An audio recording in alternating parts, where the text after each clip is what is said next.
सावित्री व्रत का रहस्य और कथा।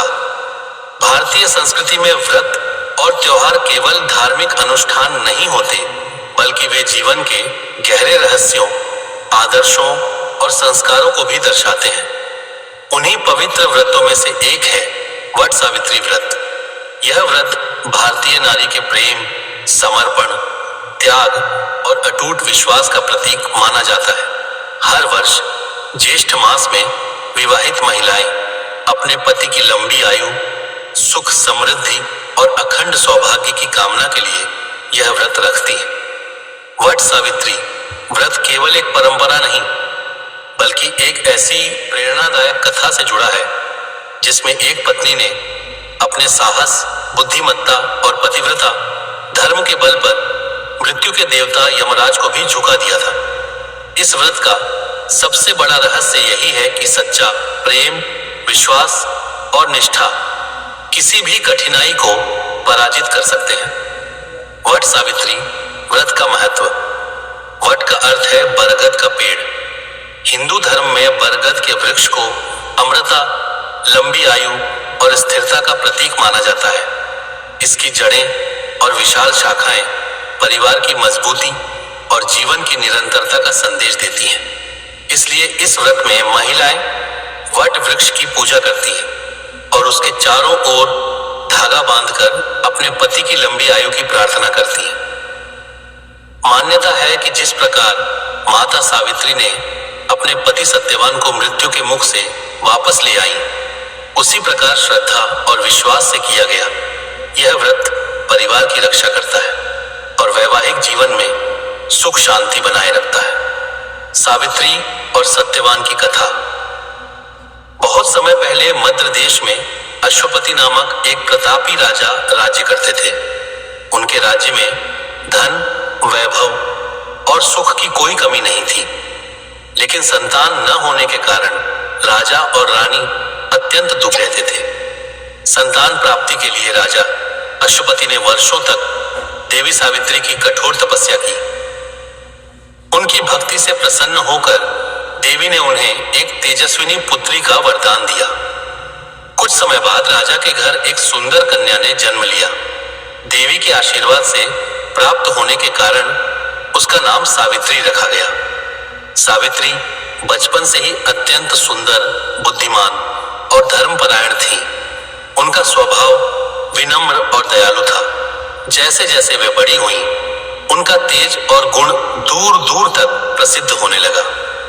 जब सावित्री विवाह योग्य हुई, तब राजा अश्वपति ने उनके लिए योग्य वर की खोज शुरू की, लेकिन कोई भी राजकुमार उन्हें योग्य नहीं लगा। अंततः राजा ने सावित्री को स्वयं अपना जीवन साथी चुनने की अनुमति दे दी। सावित्री अनेक राज्यों और आश्रमों में घूमती हुई एक दिन वन में पहुंची। वहां उनकी मुलाकात सत्यवान नामक युवक से हुई। सत्यवान एक धर्मात्मा, साहसी और माता पिता की सेवा करने वाले युवक थे। वे अंधे राजा द्युमत्सेन के पुत्र थे, जिनका राज्य शत्रुओं ने छीन लिया था। अब उनका परिवार वन में साधारण जीवन व्यतीत कर रहा था। सत्यवान के गुणों और सरल स्वभाव से प्रभावित होकर सावित्री ने उन्हें अपना पति चुन लिया। जब सावित्री महल लौटी और अपने पिता को अपने निर्णय के बारे में बताया, तभी महर्षि नारद वहां आए। उन्होंने कहा, सत्यवान अत्यंत गुणवान युवक है, लेकिन उसकी आयु बहुत कम है। विवाह के 1 वर्ष बाद उसकी मृत्यु निश्चित है। यह सुनकर राजा अश्वपति चिंतित हो गए। उन्होंने सावित्री को समझाया कि वह किसी अन्य युवक को पति के रूप में चुन ले, लेकिन सावित्री अपने निर्णय पर अटल रही। उन्होंने कहा, एक भारतीय नारी केवल एक बार अपने पति का वरण करती है। मैंने सत्यवान को मन से अपना पति स्वीकार कर लिया है, इसलिए अब मैं अपना निर्णय नहीं बदल सकती।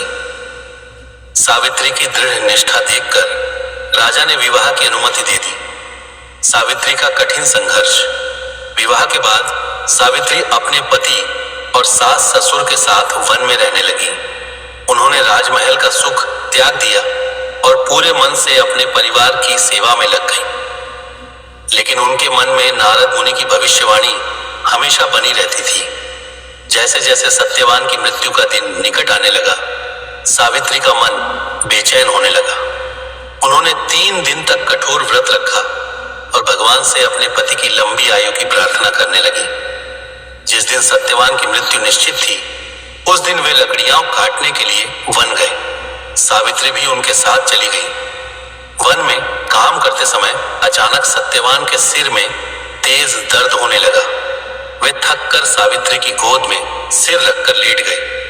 तभी मृत्यु के देवता यमराज वहां प्रकट हुए और सत्यवान के प्राण लेकर दक्षिण दिशा की ओर चल पड़े। सावित्री अपने पति के प्राण बचाने के लिए यमराज के पीछे पीछे चलने लगी। यमराज ने उन्हें समझाया, देवी, मृत्यु संसार का अटल नियम है, अब तुम लौट जाओ। लेकिन सावित्री ने कहा, पत्नी का धर्म है कि वह हर परिस्थिति में अपने पति का साथ दे। सावित्री की पतिव्रता, निष्ठा और मधुर वाणी से यमराज अत्यंत प्रभावित हुए।